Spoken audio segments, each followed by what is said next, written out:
Welcome back. ہمارے جو وزیر ہیں ان کے بارے میں عمومی تاثر یہی ہے کہ وہ جانتے زیادہ ہیں اور بتاتے کم ہیں. سیدھی سی بات کو بھی عموماً جلیبی بنا لیتے ہیں تاکہ کسی بھی جانب سے پکڑائی نہ ہو اور ان کی سرکاری پوزیشن کہیں کسی کی آنکھوں میں آکورڈ نہ ہو جائے. مگر کبھی کبھی وزراء بھی اپنی پالیسی جیکٹ ایک طرف رکھ کے سیدھی سیدھی بات کر کے ذہن کا بوجھ ہلکا کر لیتے ہیں.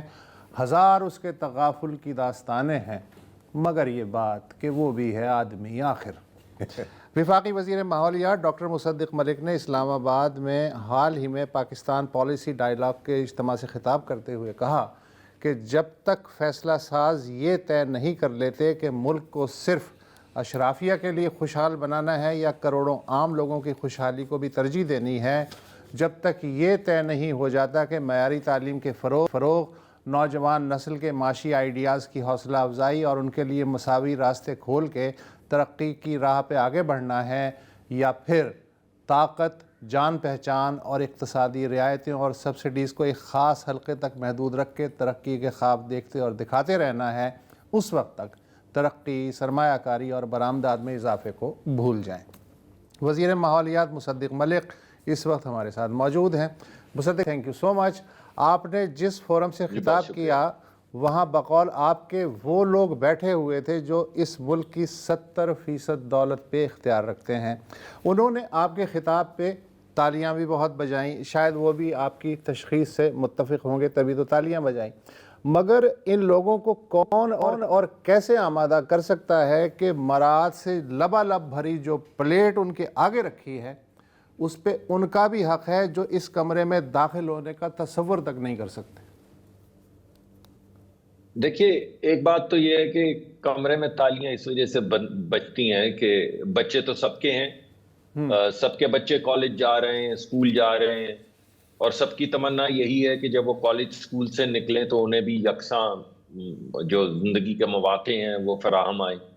یعنی تعلیم تو ہوتی صرف ایکولائزر ہے، ورنہ تو نسل در نسل یہی سلسلہ مغلیہ جو ہے وہ چلتا چلا جائے گا. تو میں یہ سمجھتا ہوں کہ آپ جب طاقت میں بھی ہوں اور آپ جب دولت میں بھی ہوں تو آپ کو یہ تو معلوم ہوتا ہے کہ اگر ہم سب کے بچوں کو آگے بڑھنا ہے، ہمارے بھتیجوں کو، بھانجیوں کو، ہمارے گرد و نواح کے رہنے والے لوگوں کو، جس گاؤں سے آپ نکلے تھے امیر ہونے کی خواہش میں اور امیر ہو گئے مگر وہ گاؤں تو وہی ہیں اور وہاں کے لڑکے لڑکیاں بھی وہی ہیں اور اسی پلی پہ بیٹھتے ہیں جس پہ آپ بیٹھتے تھے، تو وہ سیلیبریشن تو ایک طرح سے رہتی ہے اور یہ رومانس بھی رہتا ہے کہ کوئی وقت تو ایسا آئے گا جب وقت بدل جائے گا. تو میرے خیال میں یہ تالیاں تو سب اپنی آنے والی نسل کے لیے بجاتے ہیں. دوسری بات جو آپ نے پوچھی وہ بہت اہم ہے. جس نے دولت کمانی ہے، جس نے طاقت کا استعمال کرنا ہے، بھائی وہ تو کرے گا. یہ غربت جو ہے یہ خامخواہ تو نہیں ہے نا ملک میں. غربت ایک بہت بڑا کاروبار ہے، لوگ اس سے لوگوں کو غریب رکھ کے بلینز کماتے ہیں. تو یہ نہیں ہو سکتا کہ آپ ایک دن کمرے میں آئیں اور ایک تقریر کریں اور لوگ کہیں کہ بہت اچھی تقریر ہے، اب ہم لیٹ جاتے ہیں اور آپ اوپر سے گزر جائیں اور تمام لوگوں کو یکساں مسائل مہیا کر دیں، وسائل، اور ہماری خیر. ایسا نہیں ہوتا. تو یہ تو فیصلہ جو بیٹھے ہوتے ہیں فیصلہ کرنے، ہم جیسے لوگ، یہ فیصلے تو انہی کو مشکل فیصلے کرنے پڑتے ہیں آزمائشوں کے اور طاقت کے استعمال اور انفلوئنس کے باوجود. تو میں یہ سمجھتا ہوں کہ وہ وقت کب آئے گا؟ وہ وقت جب آئے گا جب ہم یہ فیصلہ کریں گے کہ ہم نے جو بھی وسائل مہیا کرنے ہیں، جو اس وقت وزیر اعظم کر رہے ہیں. میں آپ کو ایک دو پروگرامز کے متعلق بتا سکتا ہوں، لیکن میرے خیال میں آج آپ کا یہ مقصد نہیں ہے. مگر ان تمام بچے بچیوں کی امنگیں اور جو خواب ان کے ذہن میں ہیں وہ پورے کرنے کے لیے اگر آپ انہیں وسائل دے دیں، ان کے راستے سے ہٹ جائیں اور یہ سکہ شاہی جو ہے یہ اس کو ختم کر دیں، تو آپ دیکھیں گے ملک تبدیل ہونا شروع ہو جائے گا. ایک دن میں تو نہیں ہوگا لیکن آپ کو تبدیلی نظر آنی شروع ہو جائے گی. یہ جو اگر ہے، میں 64 سال سے سن رہا ہوں، مجھ سے پہلے کے بزرگ سنتے سنتے یہ اگر مر گئے. UNDP کے جو کنٹری ہیڈ تھے 2017 میں انہوں نے ظاہر ہے ایک خطاب کیا تھا، ایک رپورٹ بنی تھی کہ جو پاکستانی اشرافیہ ہے اس کو سرمایہ اور وسائل تک رسائی کی شکل میں سالانہ $17 بلین کی مراعات حاصل ہیں. اچھا، اس رپورٹ کو آئے ہوئے بھی 9 برس ہو گئے. اس دوران سوائے حکومتیں بدلنے کے کیا بدلا؟ دیکھیں ابھی میں نے اس دن بھی اگزامپل دی، وہ تو خیر شاید پرانی بات ہے، میں نے وہ رپورٹ بھی میری نظروں سے نہیں گزری، لیکن آپ کی ہماری آنکھوں کے سامنے $4 بلین کا ٹرف جو تھا، ٹرف کے پیسے وہ ہم نے 0% انٹرسٹ پہ یا 2% انٹرسٹ پہ 100 کے قریب لوگوں میں بانٹ دیے. 4 بلین، $4,000 ملین. یعنی ہمارا پورا IMF کا پروگرام جو ہے وہ 1.2، 1.3، 1.4 بلین کا سالانہ ہوتا ہے، بعض دفعہ $1 بلین کا ہوتا ہے، اور ہم نے $4 بلین بورو کر کے بین الاقوامی سطح پہ ڈالر بورو کر کے، جس کی ایک 7-8% قیمت ہوتی ہے بورو کرنے کی، کاسٹ آف کیپٹل، پھر اس کے اوپر ایڈمنسٹریٹو فیس ہوتی ہے، تو 12-14% کے اوپر جو سرکار پیسے لے رہی تھی وہ ہم نے 100 لوگوں میں بانٹ دی.